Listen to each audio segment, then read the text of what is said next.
Hello everyone, ako yung guy behind the engagement ring issue. I created this account to stay anonymous and for privacy na rin for both of us. We'll delete this account soon. It hurts a lot for me na feeling ko hindi niya na-appreciate yung effort ko for her.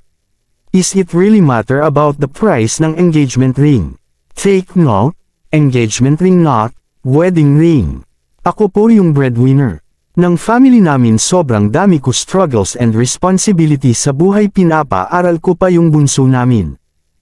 Meron naman ako pambili ng ring na nagre-range ng 4 digits pero due to the struggles and responsibilities ko sa life yung ring na yun na muna ang napili ko for her and para sakin yun ang promise ring. Kusakaan niya na siya yung papakasalan ko at makakasama ko for the rest of my life. Pero hindi ko expect na ganun ang magiging reaction niya and pinost niya pa sa found group na hindi ko maintindihan bakit niya pa ginawa yun kung pwede naman niya ako kausapin. Kung hindi pa nag-trending hindi ko malalaman to the point na pati mga social media influencer nag-react sila.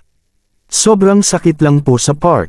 Kung na may mga negative reactions na kesyo ganito kesyo ganyan. Hindi niyo po ako kilala at hindi ko rin kayo kilala. Iba-iba po tayo ng pinagdadaanan sa buhay.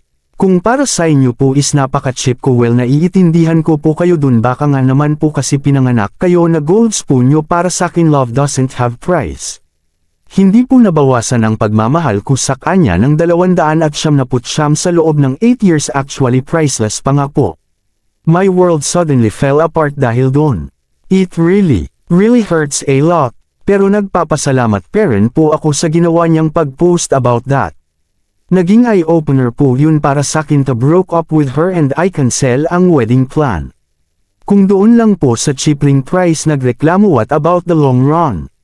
Nagpapasalamat din po ako sa mga umayon sa side ko even hindi nyo po ako kilala or alam ang story pati na rin po sa inyong mga gold spoon. I'm praying for all you guys have a good life dagdag and happiness.